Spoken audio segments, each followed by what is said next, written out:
Welcome everybody here to Eastern Hancock High School for tonight's JV varsity doubleheader between the Eastern Hancock Royals and the Shenandoah Raiders. This will be a Mid-Eastern Conference matchup. We're going to start with the JV game here tonight and then wrap up with what's sure to be a really fun varsity game at about 7:30. I am joined tonight here by Coach Sherry Dowd and former coach, now administrator, Adam Barton. Mr. Gallion, how are you this evening? Good to be here. Looking forward to the evening. We're doing all right. I'm getting your guys' audio set up here, so you guys go ahead, talk while I get this all dialed in. Take it away, Coach Barton. That's not the plan. You're number one tonight. I'm just the color commentator, so I'm going to play off of you. JV boys are coming off a big win against Monroe Central last night.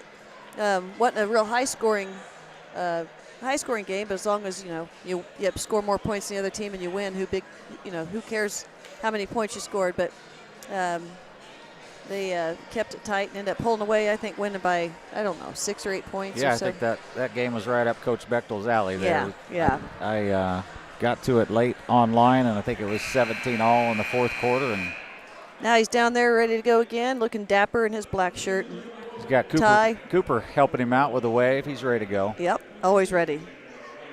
I think he's ready to play. Stretching down there. Yeah, Cooper and I had a little one-on-one competition before the boys warmed up. Oh, yeah? Yeah. I beat him 3-2. It was pretty close. I bet you even blocked his shot. I didn't block his shot, but I knew I probably didn't need to let him win because I knew his dad would be okay with a little competition. He said I traveled on the last shot. He was just like his dad. He was arguing the call. You probably did. I'm sure I did. You probably didn't have you probably drug your pivot foot. Yeah.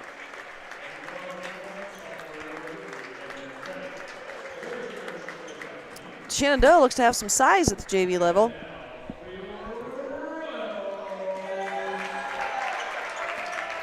I forgot to plug in our PA mic, otherwise you could have listened to the starting lineups, but I didn't get that set up this morning.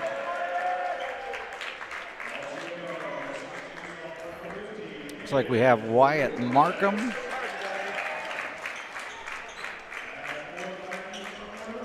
Caden Willis. Luke Morris.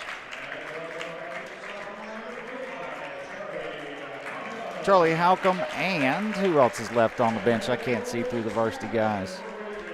Yeah. It'll be Caden Rubel. Big Caden.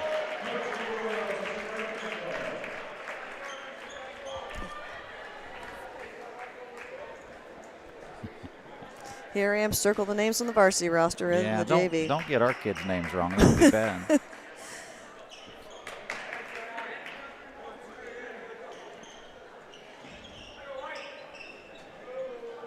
There we go. Okay. Are you ready for your play-by-play introductions, Coach Down? I am all set. All right. No commentary on the officiating tonight, correct? That's correct. Unless it's bad. Unless it's bad. Exactly. The Royals coming out in a man-to-man. Got a lot of size, and Caden's got a big height advantage over their big man right now that's inside. Not really a big man. Good help nice from help. Caden right there. Yep.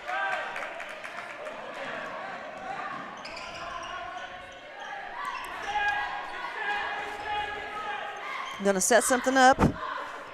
See what Coach Bechtel's got. Little post-to-post screen. Come high. Charlie for the. Oh, I thought he had it Extra set. pass. A lot of times that's where you get the wide open whistle. shot. Get in there. Nice ball movement on that play. Patty, are you still having a hard time hearing? Somebody said there's no sound. Well, good. We're just talking to ourselves then. They're missing all this good stuff we're saying. It's a good warm-up for us.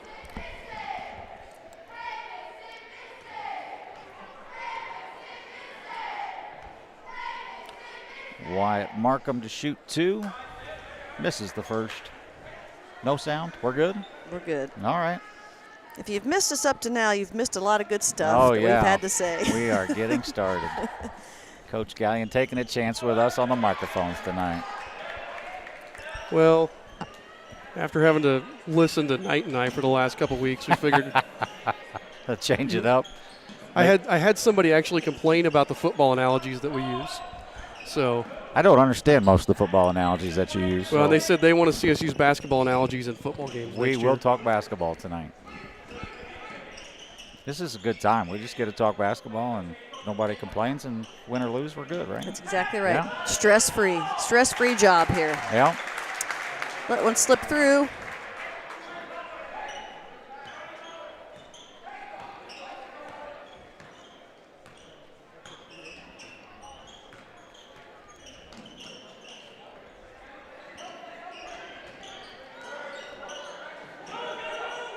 Looking to get Charlie another shot, or a shot. There it is. He can shoot it. Yes, he can. That's a good look, Charlie. He had a great season last year. He hit a lot of big shots, a lot of shots period for them last year. Very steady player. Man-to-man full court. Looks like just a little soft, trying to dictate the pace a little bit. Luke Morse with the steal. Oh, give me a whistle. Oh, nice there. follow-up, Nice Caden. job, Caden. Got to run the floor. Got someone down for Shenandoah. It's time for Jenna. Jenna's over there talking to Brian. Jenna is not paying attention. Now, Oh, we got her. here She she comes. goes. Come on, Jenna. We are better at play-by-play with the trainer than we are with the basketball game. Here she comes. He thought he was going to get up and walk for that first step. He must have rolled an ankle. That is no fun. I'm grabbing the knee now.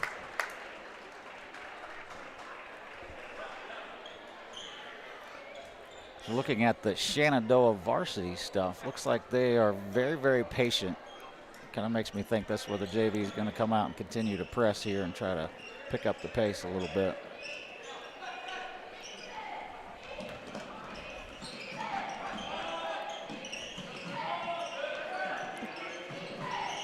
Good idea to just play behind an undersized post player. I was thinking the same thing. There's no reason for him to deny that. Inside out look for the Raiders. 6'5", Eastern Hancock. I really like this angle. This would be a nice angle to coach from. Seeing down. I think your kids would appreciate it too if you were sitting all the way up here. So I'll point out, Sherry, that for the first 7 years I coached football, I coached from the press box. Yeah. And then moving down from to the sideline, I absolutely hated it. Yeah, this is a beautiful view right here. You can see everything. I can tell what's going on. See plays develop, see where they went right or wrong. You just can't call plays from up here. Another one going up for Charlie. Kaboom. Shenandoah JV scouting report, probably not as good as the Royals JV scouting report. They've given Charlie 2 open looks already. I bet they're going to learn real quick. He's going to have to be guarded. Yeah. Nice. Nice ball pressure, Caden.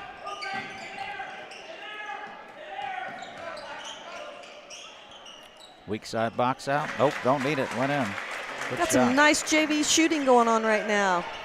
Knocking things down from everywhere. Sometimes that gets contagious in a good way and they keep hitting shots, and sometimes they just keep shooting. Wing ball screen from Rubel. There one more time. There he is again. There's a good extra pass. There's Charlie for another one. 3 threes in the first quarter. Scouting report has not caught up quite yet.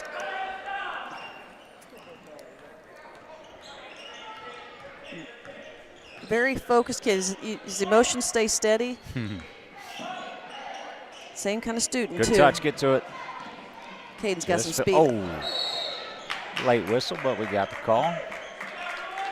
Good hustle. Did you see that right there? Charlie is suggesting a play to Coach Bechtel, which I would guess means Charlie's going to the corner for a 3. What do you think? Yeah, that box formation right there and that out-of-bounds play, a lot of times going to come back in for the inbounder. Oh, no. Oh, I like Nice. it. Yes. That's perfect. I'm going to have to write that one down. Yeah. Throw that one in sectional time. That'd be good. Sometimes when you scout a team, you like an out-of-bounds play. They run so much, you run it against them. Most of the time, I liked other team stuff better than mine. Let's get a hand up here on defense. Nice ball see if we can get pressure. a stop. Got the shooters that time. I like the ball. Oh, got caught. Didn't drop on the weak side to cover the block. No, a little bit sloppy underneath with the ball handling, but it worked out for him. 2 shots for number 30. Hagen Tomlinson, 6'3", sophomore. You know, Michael, you need one of those cameras that kind of shoots a shot of us talking up here, because I would love for everyone at home to see Mr. Barton's cowboy hat he's got on tonight. I am not wearing a cowboy hat. That will not happen.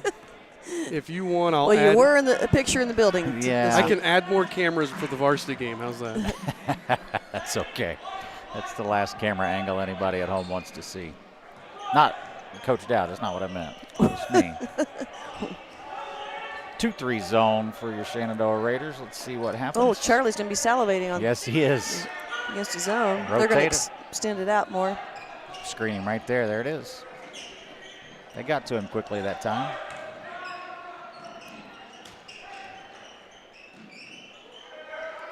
Another one. Oh. I like the idea of drive and Yeah. kick. How about the thought process of giving up 3 threes and then shifting to a zone? What do you think about that? Yeah. Your man-to-man's not working. You got to try something. Yeah, Right? you do. Here comes another same formation. What if they're going to run the same play where Caden slipped to the basket? Nope, they're going to set a. Caden Rubel Oh, with some nice. range. Nice. Little versatility for Caden Little Rubel. tough shot. Not just a paint scorer. 16-8. Good start for the Royals offensively. Off the knee. We're going the other way. Yep, Very good. sure Nice are. job. Nice call, Coach Barton. I have always been a better official than anything.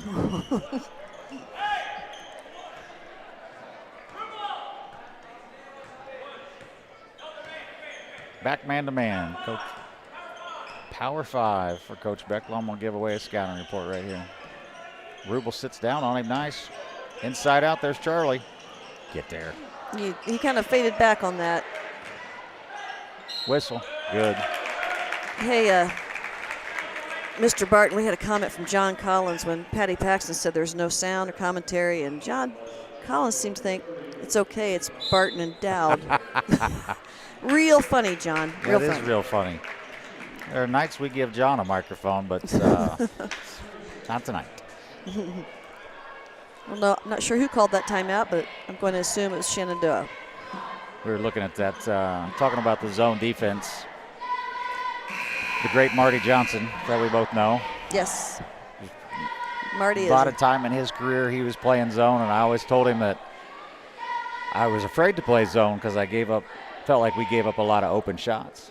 And, you know, Marty, with his dry sense of humor, he said, oh, yeah, your man-to-man is so good, you never give up open shots in that. And he's so right. Yes, he was always And I right. have that argument with your Aunt Becky about zone versus man. I just struggle to see someone catch and just shoot. And, and I'm not patient in it. If we go zone and they hit one, I'm like, nope, Yep. we're back to man. But Back to man. sometimes it's kind of like with the press, you may give up a basket, but you may get something later. Right, you adjust to it. Yeah, and Yep. so you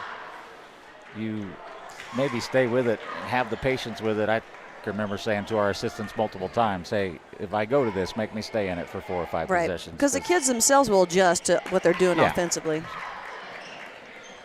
Terry Fox used to tell me that when you go zone, you may give up a bucket or two right away, but then you know where to adjust. Yep. And they may hit a shot early, and the kid that shouldn't be shooting keeps shooting, and that helps you. Good ball pressure. Ball screen up, way up high. We don't have to go mess with that.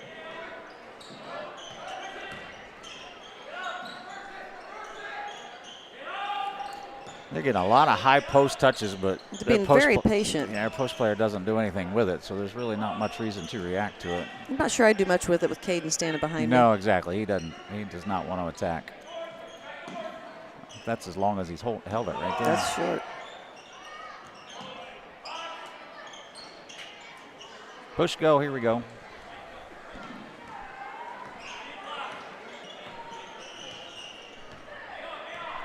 Luke's going to walk it up slow. Coach Beckler calling called for a- a shot at 10. Is that what I heard? Yep, run it at 10.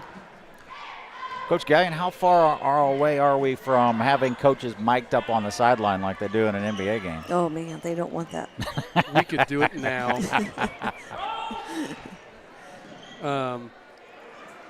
We've done actually last year. Well, they As turned it over. looks like nobody's going to get a shot off here. Last year we actually did some between the game interviews with Coach Dean Fout. Really? Yeah. But no, we could absolutely. I have wireless mics. We could mic up. What Coach about Bechtel post-game right interview? Post-game interviews. Come on. now. Come up here. I think post-game interviews are safer. I can't imagine what they do as they're leaving a college football game or college basketball game at halftime. You're thinking about what you're going to talk about at halftime, and somebody sticks a microphone in your face. I feel bad for those guys. I do too. I think that's they're wrong. in a no-win situation. I think it's wrong when they're going off the court and, the heat of the game. And it's they have usually to stop an interview. rotten question that is going to put them in a bad spot no matter what they say. I'm glad the Bob Knight days that they didn't do that much because that wouldn't have ended well at halftime for that person. Channel 4 would have been off the air pretty quickly. No, I've thought about some of those fun things that like the XFL tried, like we could mic up coaches. I really want a camera on Spalding all the time. If I could get just put a GoPro on him? Well, no, like a camera that just follows him around and a mic on him all the time. He had some pretty good moves at Monroe Central last night trying to call timeout. That was He got up. They did a few replays of it. His vertical was like, you could have slipped, at least a piece of toast would have slid into his Charlottesville phone book.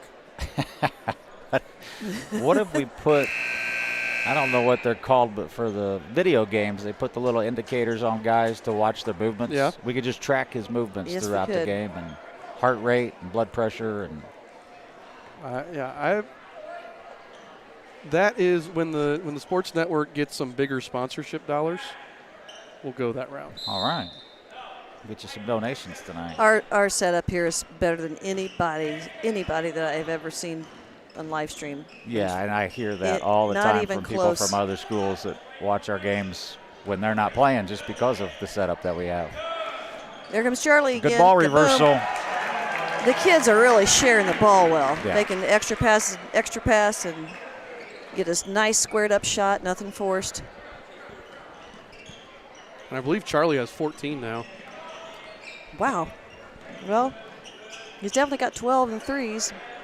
Charlie 14 and the Raiders 8.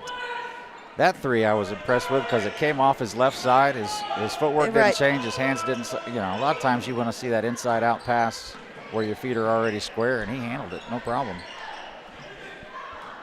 Good ball pressure again.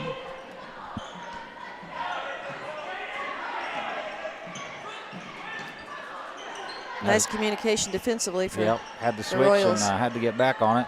Weak side box, good. Every time I say that, the shot goes in, so I'm going to stop that.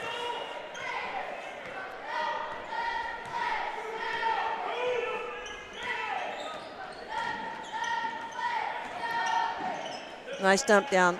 Oh, I thought I got some body on that one. Thought so too. It's good. They're penetrating toward Charlie's side, and I know his kid's figured out at this point he's probably not supposed to leave him, so that's going to get the middle of the lane wide open. Markham checks out, and we have who went in for him? Chase Stewart. Chase Stewart. These kids, it seems like yesterday I had them in the 6th grade class, and here they are, high school kids. Goes super fast. Nice screen. Nice kick. He's feeling good. Penetrated to his side. Got away with another foul on that one. Another nice. He's doing a really, really good job, Luke Morris, of the penetrate kick. He really is. The inside-out attack is just you can't beat. It'll make the defense shift, right? That's right. The best kind of basketball, best kind of offense, best kind of basketball.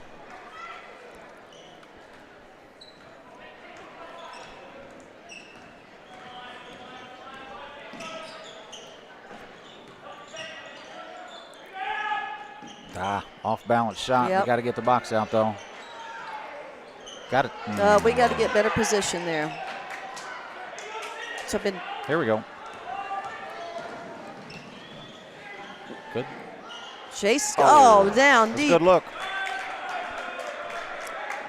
Have you ever 21 to noticed 10. that lefties always have a nice looking shot? Oh, yeah, just like baseball players, right? Yeah. Left-handed swing's incredible. Something about it. Which is the exact opposite of a left-handed quarterback. Really? Oh, is that right? Hey, remember no football. Yeah, analogies. there's 3 times already. We're going to. The only one that complained was Todd Carlton, so I think I saw Todd here, so he's not listening. He'll go home and watch it. And I'm sure Sam is probably watching, telling him. Sam Carlton from the Delta Eagles. Yeah. Eastern Hancock legend. I've heard that a few times. Is that the same Carlton as Emily Carlton family? Nice. Cousin. Okay. Sam, I was looking it up the other day. Another extra pass. There goes Charlie. 5'3". Sam is the 86th leading receiver in school history in football. 86th. Yeah. Was that Charlie's 4th or 5th three? 5th. That's his 5th. And Luke Morris is racking up some assists because he knows Do we have a that JV Charlie's record on board? fire. No JV record board Well, here? I guarantee Bechtel does. His own record board, right? Yes.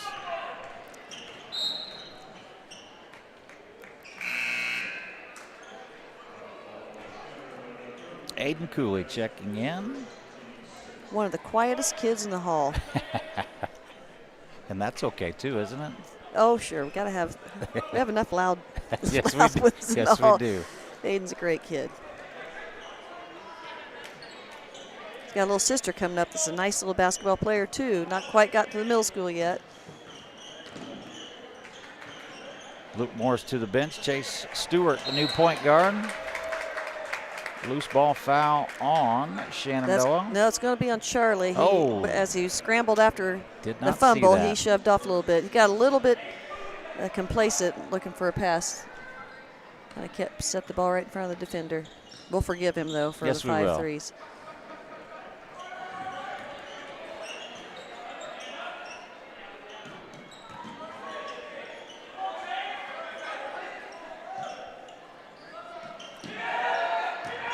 He might have got a little piece of the shooter there, but I think he did. we won't worry about that. Jaden Stein penetrate. He's not afraid to get. No. He's not afraid of contact. Got He's to it. 2 shots. really asserts himself to the basket well. I just saw that my scoreboard is not reading correctly. There we go. 24-14.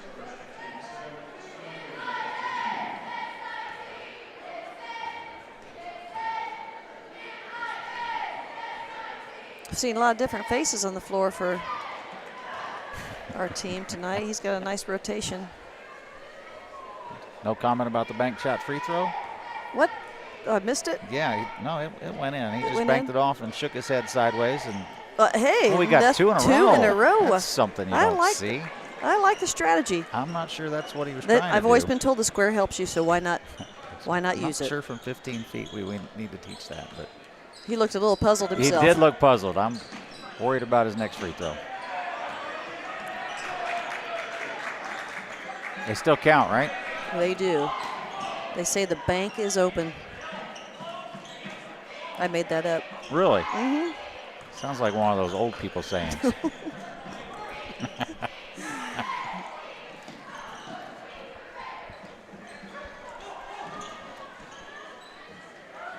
I like our ball pressure. They've not gotten anything easy from us. No, and our kids on the weak side on the midline are doing a nice job of keeping their eye on the ball and make sure they're ready to help.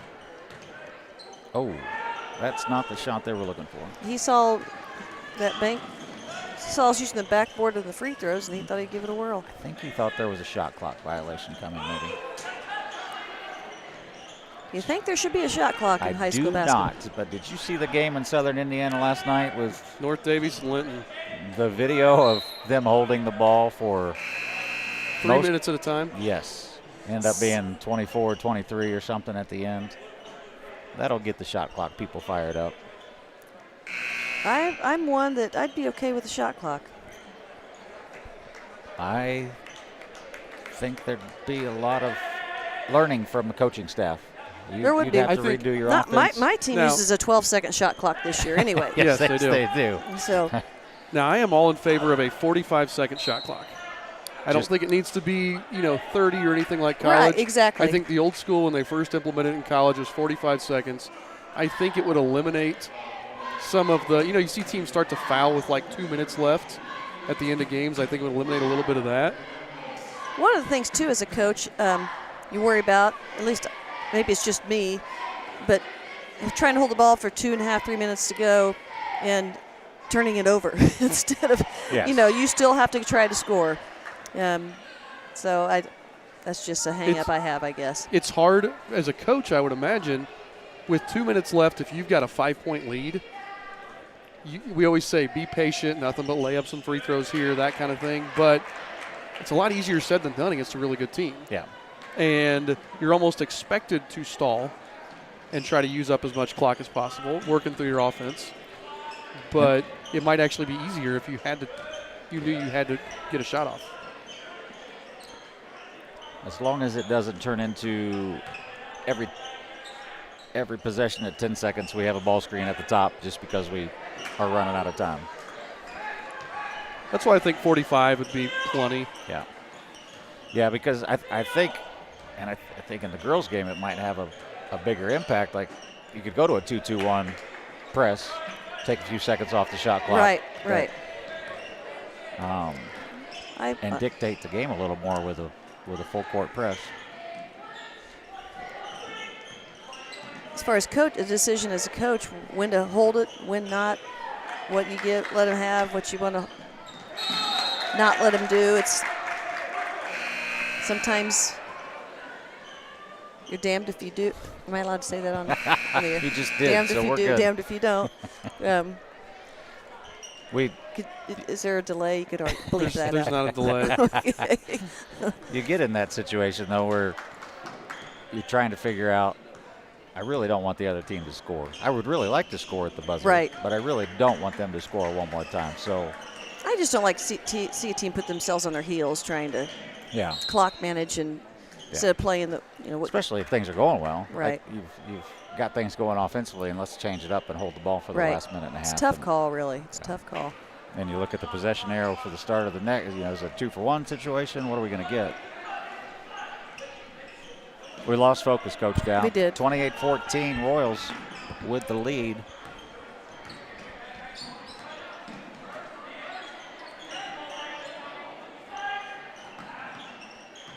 Nice ball movement. Oh.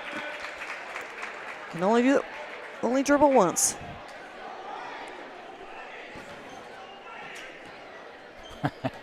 Do like that when the referee's like, it's not my call. I wasn't there. It's the other guy. There's always an excuse. Wait till- There's always an excuse And from then the it takes guys in them like stripes. 6 possessions to rotate to you, and you forget by that point.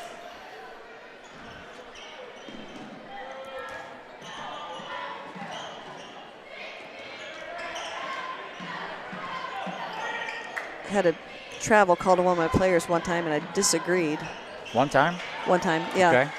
And I was demonstrating what she did was not a travel, and he looked at me. He says, "You just traveled too." And if deflated because I started laughing and forgot that I was mad.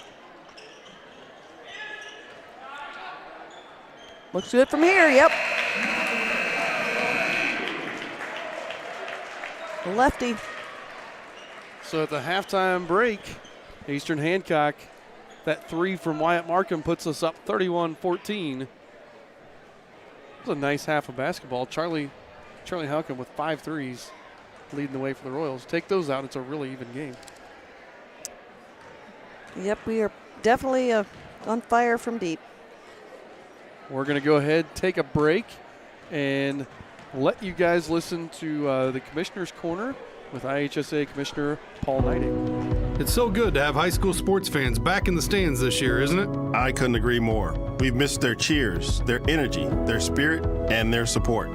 When you buy a ticket to high school athletic events, you're not only supporting your school's athletic department, you're also supporting your school's second classroom. That's because the court, the gym, and the pool are where student athletes learn valuable life lessons that will guide them the rest of their lives. From teamwork and time management to responsibility and respect, I'm Brian Lewis, a proud Jasper Wildcat. And I'm Robert Falkins, a South Bend LaSalle Lion. We're both assistant commissioners of the Indiana High School Athletic Association. We're also both educators, so we know firsthand that high school sports aren't just about winning and losing. They're about learning and growing, too. So, buy a ticket to your high school's athletic events and support the education of teens in your community. This is supporting your school. This is supporting your community. This is your IHSAA. It's time for the Commissioner's Corner, an exclusive weekly conversation about Indiana high school sports with the Commissioner of the IHSAA, Paul Neidig. Now for an up-to-the-minute report about what's happening in the constantly changing world of high school sports, here's Coach Bob Lovell with Commissioner Paul Neidig. Welcome back, everyone. I'm Bob Lovell. This is our weekly conversation with the Commissioner of the IHSAA, Paul Neidig. Commissioner, we are in tournament mode right now. We are working hard to get ready before we know it. Winter sports tournaments will begin. We have the pairing show coming up Sunday evening, 5 to 7 on the IHSA Champions Network. But it's not just girls basketball. This is starting with the winter tournament extravaganzas that will be going on very, very soon around our state. It is. I mean, this is where the excitement starts to build, and we're at that stage. And staff, I just walked out of a meeting with staff, and our primary focus right now is making sure that we're prepared to offer a great experience to our student athletes across this state as they enter tournament play. Well, we've talked about it before, and I think everyone understands. If you're a kid growing up in Indiana, you're going to be playing in facilities that are the envy of everybody else in the country, quite frankly. You're going to be playing in some of the greatest facilities in the world for your particular championship. We are, and the saying, nowhere but Indiana, and that's certainly true here. Early this week, we actually went down and visited Gamebridge Fieldhouse with our friends, the Pacers and the Fever, and looked at all the great upgrades that they've added to that experience not only for the participants, but also the fans. And it's just, they always called it the best fieldhouse in basketball, the best venue to watch, and they've only improved on that. And it's phenomenal. But Rick Fuson and Mel Raines and Doug Wykamp and their team have done a great job getting that facility ready, and we can't wait to bring our teams in there with wrestling, girls basketball, and boys basketball and give out that big walnut trophy. Are we going to recognize the facility when we get in? We are. It's got the feel, but it's just nice. There's just a lot of polish in that building, and I can tell you from a guy that sat the bench once in a while, the seats are comfortable. Right. For the fans and for everybody that's going to be there. Paul Neidig joining us. We're talking about IHSAA. I can't believe we're doing the pairing show on Sunday. I mean, I cannot. And you and your staff and everybody at the IHSAA are gracious hosts for Greg Rakestraw and me. But you know what this is like. You've been a principal, an athletic director, and you know the tension that is the pairing show and finding out who you're going to be playing and when and what's going to happen. And you've been through this in a real-life situation as a participant on the ground level. I have been, and I still remember those days.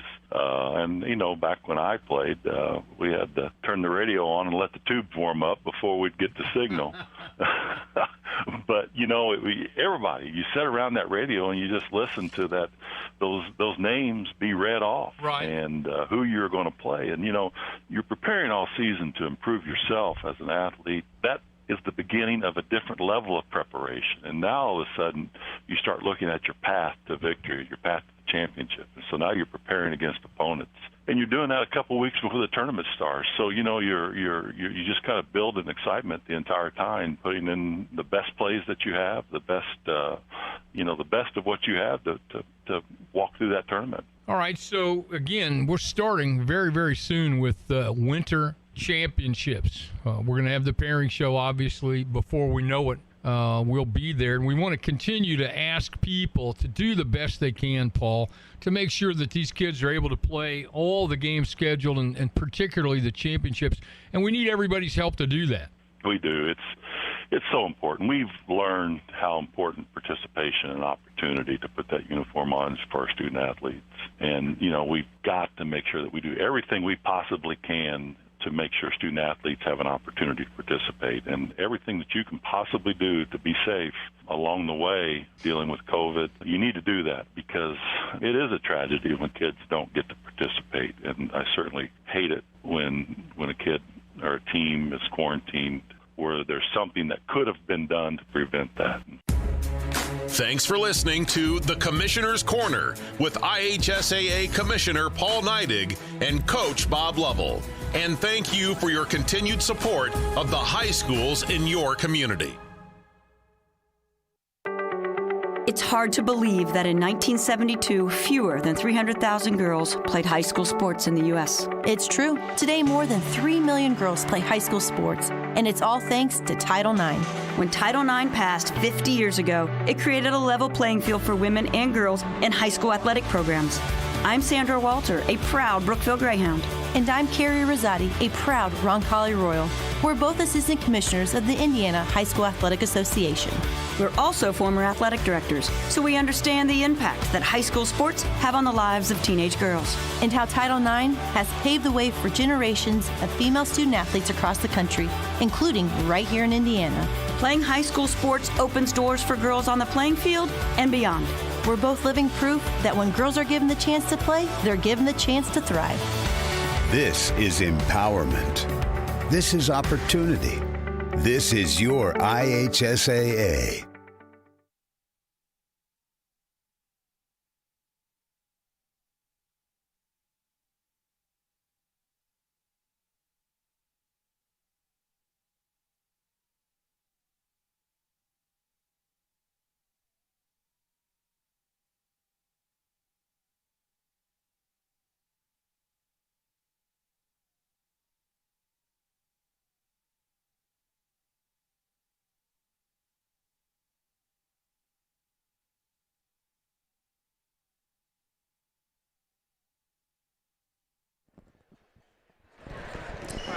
We're a couple minutes away, starting the second half of the JV game. The Royals are up 31-14 over the Shenandoah Raiders.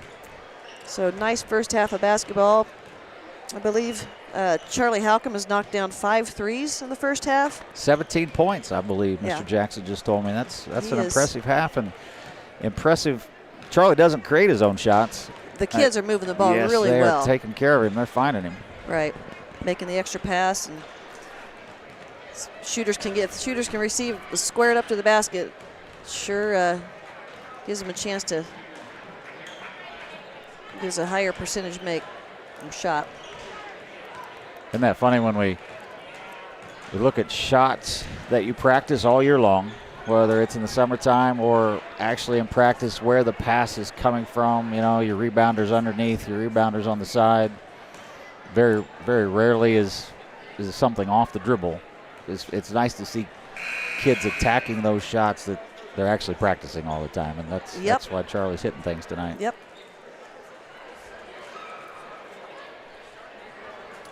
Coach Bechtel's got 3 brain trusts back there behind him.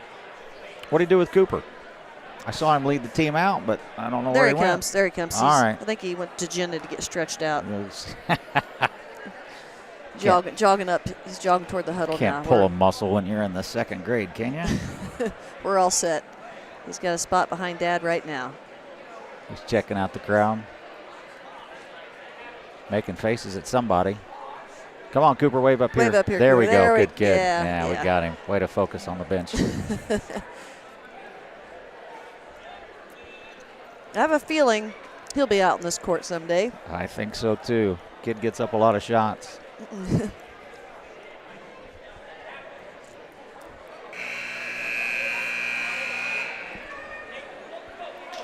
Looks like we're back with starters. Our group. You don't really know that, do you? You just said that? Yeah, no, I looked down at the roster here. Okay. Glanced down there, and yes, I guessed. Okay. I thought you were here just seconds before tip. Have any issues this evening? You good? We are good. I just couldn't get the garage door open to get here. It's a bad feeling. It is, and I couldn't lift it either. So I was frustrated there for a bit. All right, we're focused. Here we go. Box set for the Shenandoah Raiders. Little zipper cut up through the middle for number 4. I like that terminology, zipper cut. Call it a cardinal cut, zipper cut.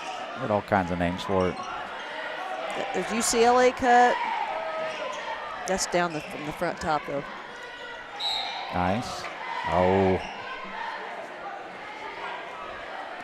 How frustrating is that after you have put your halftime play in, you're looking for a certain set, and they just don't get it to get the shot you're looking for.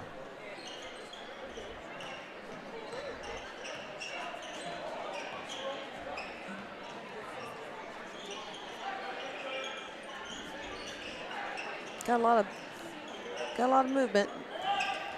Dumping the ball into their undersized post. I mean, he just looks undersized. He may not be that much shorter than Caden Rubel, but he's so much thinner. Sometimes and that's deceiving. He's not looked at, like you said, he hadn't looked at a post move against Caden yet. Good screen. I like his composure with the ball. I'm talking about Luke Morris. He's just really got nice composure. He recognizes when the drive's not there.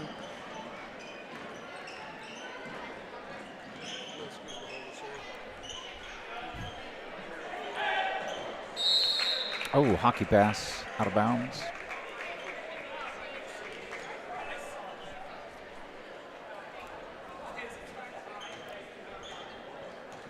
Coach Bechtel back to power 5. Let's see what this looks like. 1-4 high set. Look for Caden in the post. Looks like it's to get someone isolated inside. All That right. worked. Makes sense. Power 5. That's what I would call it too, right? Yes. Just send it right to your I 5 love man. power 5. I'm going to run that. The sectional draw tomorrow night, right? It is tomorrow night at 5 o'clock. Is that a stressful time for you? It's a little bit of adrenaline rush. Oh, yeah. Heart beating fast, but anyway, that's a lot of kids want certain draw. We hope we get this or that, but all in all, two of the best teams are going to have to play each other anyway, so it doesn't matter to me when. I'd like to get the bracket kind of one direction or the other, so get a good start to the week. Right. Have a busy week of games, but I'd rather play more games than not play any at all a week before sectional. Definitely. Keep everybody healthy, but keep them in a pattern. Keep them going. Because you know that sectional week we're going to have, you're going to be busy. We are, Lots of travel, lots of Heritage Christian scouting host. reports ready to go.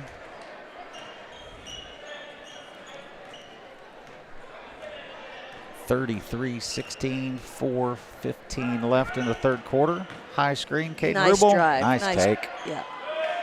Caden left his feet a little early, but still came up with it. Get to the corner, good. Reset it here. There we go. Got their spacing back. A nice And take. one. Count the basket and a free throw for number 21, Luke Morris. Kind of that, his hairstyle, remember Adam Morris that played for Gonzaga? There you go.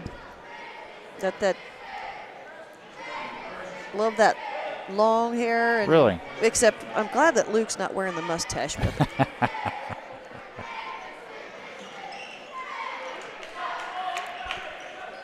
That's a look now. The longer hair is back. We got some 70s looks going on here. Yes, we do.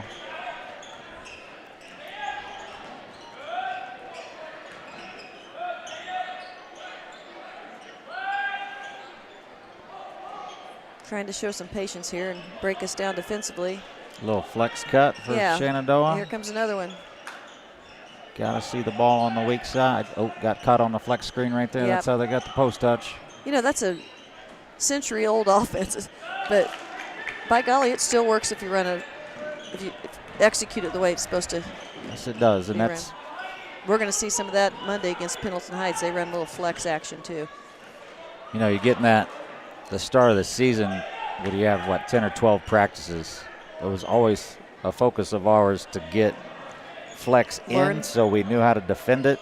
Yes. And it's just a great shell defensive drill. It really is. So you can learn spacing and see the ball and take away cuts. You can do a lot of things with it. So we didn't run it a lot offensively, but you could have because you practiced it. because we needed it defensively. And then we talked about Marty Johnson earlier. That was his go-to move when I was playing him. He was flex all the time against man, against zone. Well, it's nice because you can run out a lot of looks, a lot of entries. It's not one. You can mix up the variety of how you enter that offense. Today's game is more motion. It's a different. Nice take there by Caden Willis. I could see Coach Bechtel just going to flex for a quarter at a time, though. You know, with run it as a set. Yeah. I've seen NBA teams use that. Just create it as an entry, and then go into whatever you need.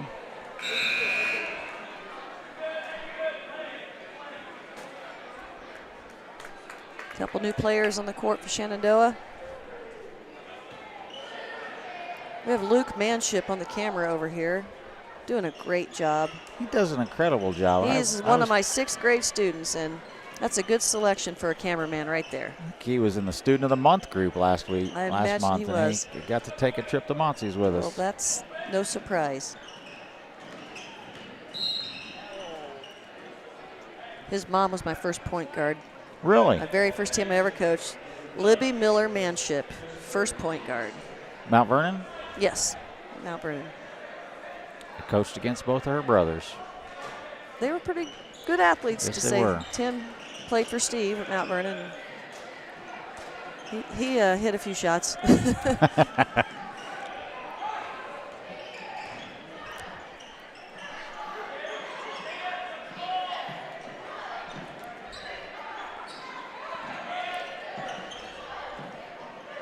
Shenandoah's really trying to be patient and break down our defense, and it didn't work that time. And they've done that quite a few times and then gotten a really bad shot at the end. Nice left-handed finish. Crafty finish by Wyatt Markham right there.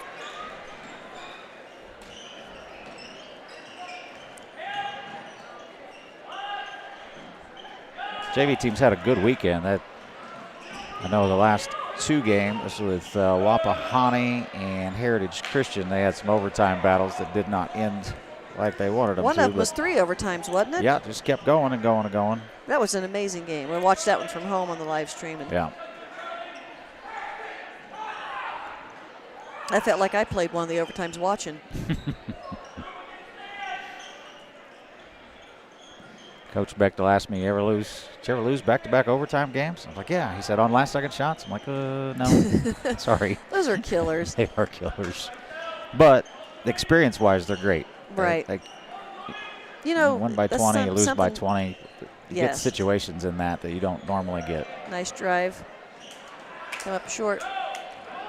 It's one of those.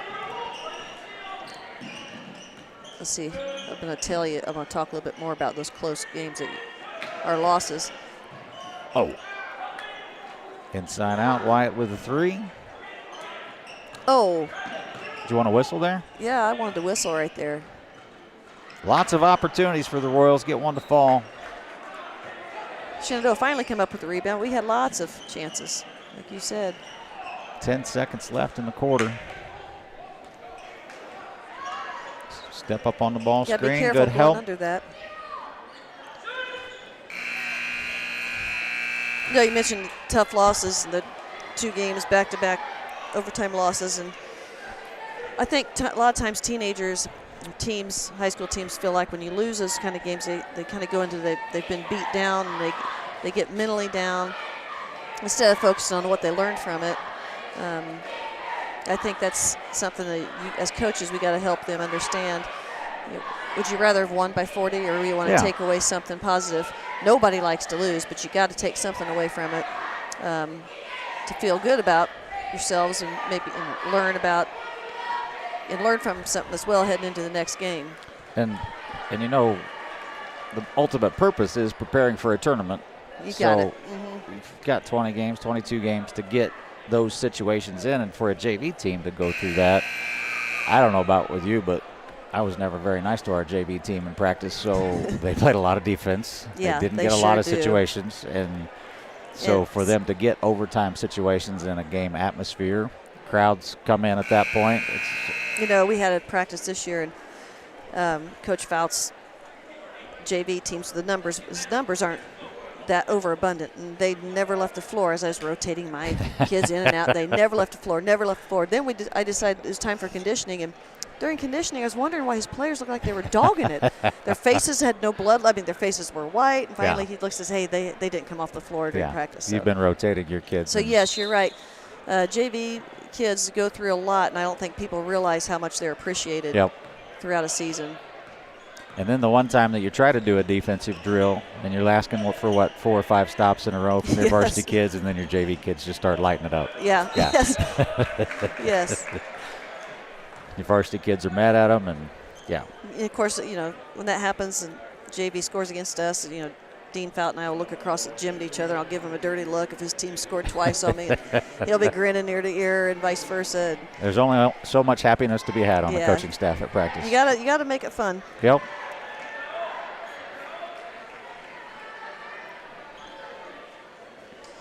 JV kids also get a lot better. Like Brett's team right now goes against the varsity a lot, I assume, and those kids are going to get better going against varsity level kids every day. Definitely.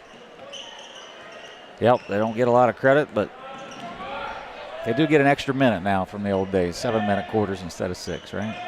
Yes, that's nice.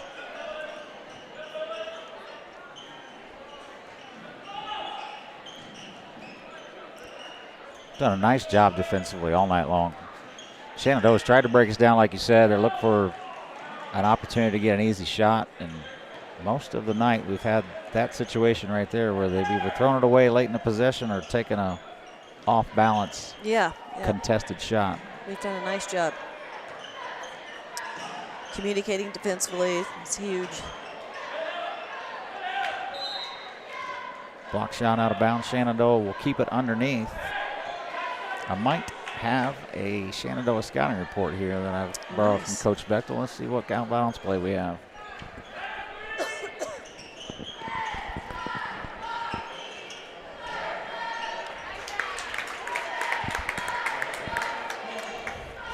He slipped through an opening there and found it.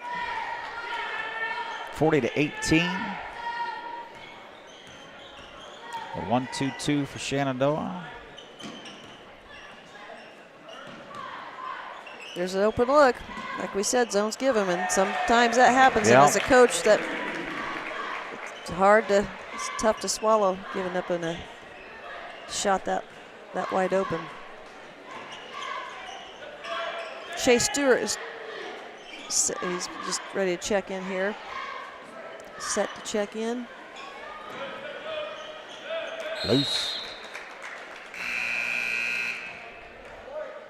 Coach Bechtel's got a rangy team. He's got some kids with long arms and some size out there. And by golly, he should be winning, and I'll tell him. He's pretty good, though. He's pretty good, you're right. His career record as a JV he coach, is very I'm not good. sure I know another JV coach who prepares as much as Brett does. He's got the intensity level of a varsity coach for sure. Nice move by the big guy. Nice finish.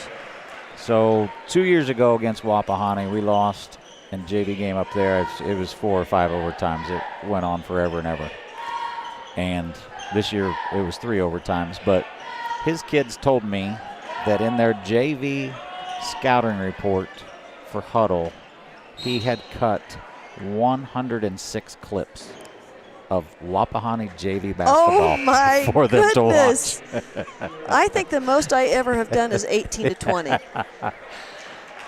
So I think they live stream all their games as well. I think my girl's eyes would be crossed after. One of his kids was like, guess how many video clips we had this week? 106.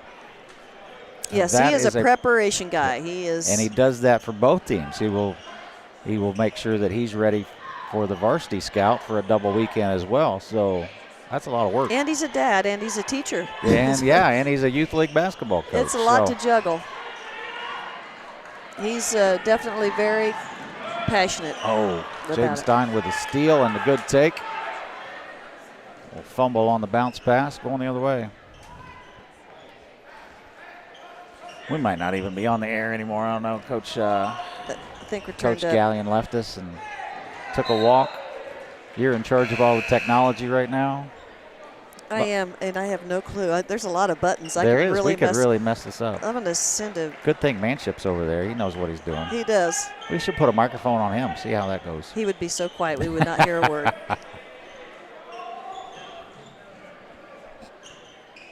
We will be focused for the varsity game, correct? I thought I was now. Oh, okay. Shoot. Sorry. In fact, this is probably one of my more focused days. Okay. Makes me feel good. We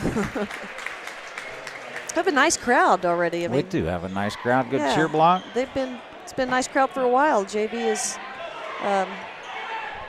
probably appreciates seeing all those faces early. Sometimes they don't file in till later. Here goes Garrett Shaw for a jumper. He's off the mark. Now some of these kids play both C team and JV. Am I correct? Correct. Oh. Got the foul right there. Garrett Shaw would be one of those, wouldn't he? Correct. Number 0, Garrett.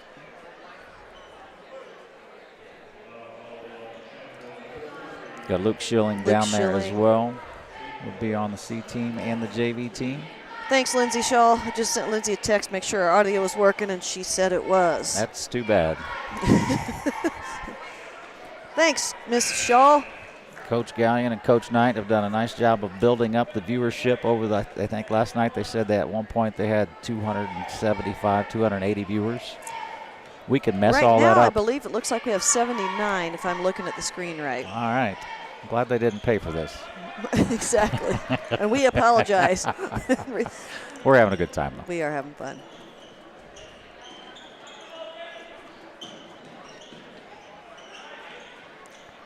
Shenandoah has thrown high post touches 75% of their possessions, I think. And are they getting any shots from them? Not getting anything out of it. Maybe they're just looking for the inside-out kick. So it'll be interesting to see varsity-wise if it's the same kind of action, but they have that personnel to use that. Shenandoah varsity team is very well coached. Dave McCullough has been at this for a minute. He coached against my husband when Steve was the head coach at Rensselaer. We played against Dave McCullough when he was a head coach at North Judson. Had great teams at North Judson. How long ago was that? That would have been the early 90s, or I'm going to say mid-90s. Like the Kirk Mann's time at North Judson, or after that? Kirk Mann's played at Michigan State. I think he was a North Judson guy. I think that would have been a little bit before that. Yeah, it would have been before. You're a Michigan State fan, aren't you? Oh, yes, I am. Why is that? As we go to the timeout. 45-20, 2 minutes left. Now we're going to hear about. Oh no, we didn't go to the timeout. Sorry. I have always been a Tom Izzo fan, and how his kids play, and I love the relationship, sideline demeanor, and interactions he has with his players.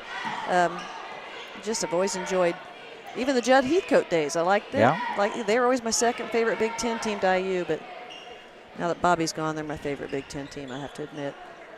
When we would hear him at clinics, he was one of those guys that you would just get so fired up about listening to. Oh, gosh, yeah. Because what he talked about defensively and rebounding-wise were things you could do. You see a lot of things at clinics that offensively you don't have the personnel for. But his stuff is work hard. Oh, yeah. You know. They had him mic'd at a timeout yesterday in their game against Wisconsin, and he was talking about gang. You guys have to gang rebound. Yeah. I've never heard that terminology, but I like it. Get in there as a gang and go rebound. I don't know if he does it anymore, but there was a stretch where he would get the football, shoulder pads, and helmets in early season practices and put those on his kids, and they would do rebounding drills in football pads. I like that idea. Just to instill that toughness of. I don't know, some of my girls probably run side that end up on their heads as heavy as those helmets can be. He did go through a stretch rebounding-wise, though, where he talked about a hit and go. He didn't box out anymore. It was, I'm going to go hit him at the perimeter and then go.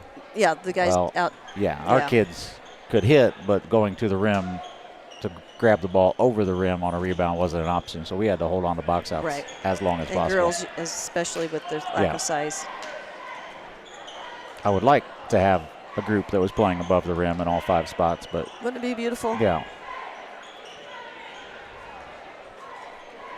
45 seconds remaining. The Royals have had this in control about all night. Got off to a good start shooting. Defensively, did a nice job of making Shenandoah take tough shots.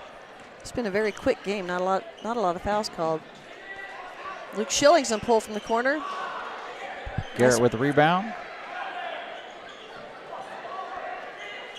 He's going for it again. And, I thought that one was down. The bench mob was excited. They were hoping that was going to fall. They were cheering for the teammate. Don't you love that? Especially late in the year when you're seeing that your team is engaged on the bench and cheering for each other. Comment from Sam Poff. What would it take to get this commentary crew at a wrestling event? Hey, sign us up. Sam Poff, sign us up. Here's the thing, Sam. We pretend to know a lot about basketball. We know nothing about wrestling. We can pretend that we know a lot about wrestling. Yes. Royals win 47-22. Good job, guys. Good job, Coach Bechtel, on the win tonight. Coach Gallion made it back up so he can transition us into the varsity contest. Yeah, I had take it away, Pro. I had diapers and wipes to go get and all kinds of those things for my kid. Well, I remember those days. I do not miss those days, Mr. Gallion. Really? No. Well, you got a granddaughter now. I know, but that's just short term. You do that a couple times and you hand them back. So. Yeah, it's time consuming, but we like it. So she is a cute granddaughter, Kata, right? Kata, yeah. Yep. As we said, great win for Coach Bechtel and his crew. We're going to step away. If you want to watch the varsity game, come back at the YouTube or Facebook links, or you can refresh the IHSA TV page to watch the varsity game here in about 20 minutes. Thanks for tuning in.